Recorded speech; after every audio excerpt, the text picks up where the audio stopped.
And it was just scripture that I'm actually going to read to you a little later, but it was just scripture just telling me not to worry, that God was with me, not to have any fears. And that it helped a lot. It strengthened me for what I was about to go through. And then it also just allowed me just to say, let's just get through this, and I'll be back to playing baseball. Let's just get through the surgery, and it'll be fine. So I had the surgery, and I don't remember much of the surgery or much of recovery in the hospital, but what I do remember, it was pretty hard. I went through a lot of pain, soreness. I actually had chest tubes at one point, and I remember one instance where they ripped the chest tubes out, and it was one of the most painful things I've ever gone through. But I was also just playing in the back of my mind, let's just get through this, I'll be good to go. So I do get through it. I actually get back to playing baseball the year after that, again, when my back starts to cause more troubles.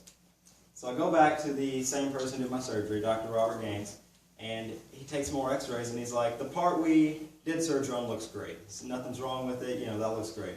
But the lower curve you had is still causing some troubles. And he was going to try to push off surgery until I was later, in years, I was in my 20s, late 20s, but he decided I needed to have it then, or I would be in a wheelchair by the time I was in my 20s.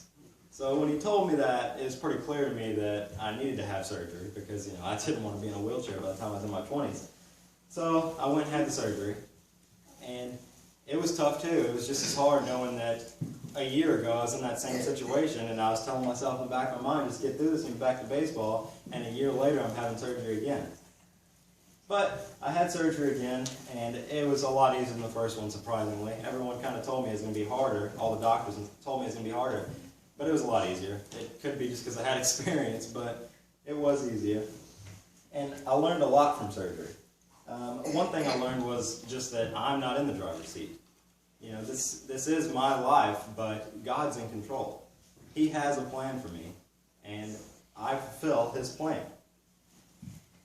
But I want to go ahead and read the scripture that my uncle read to me when I was in the hospital. And the first one I want to read is Joshua chapter 1, verse 9.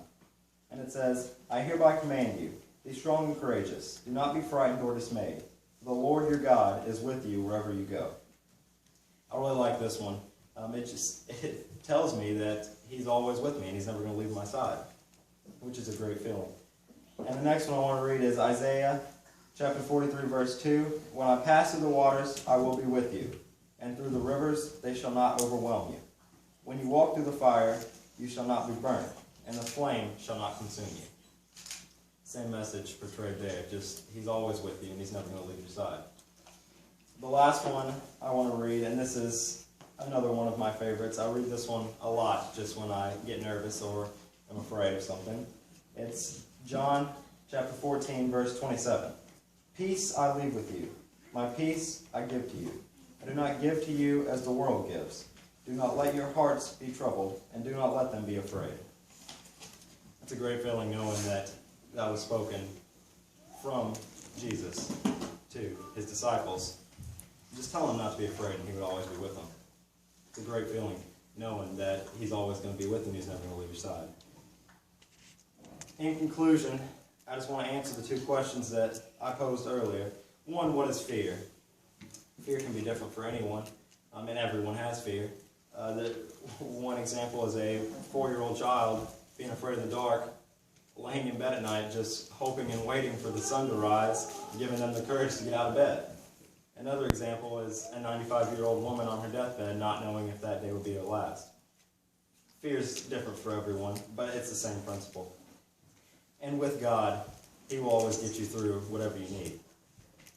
Giving God your love, your guidance, your patience allows Him to help you through what you need. And you put your trust in God, and He will not let you down.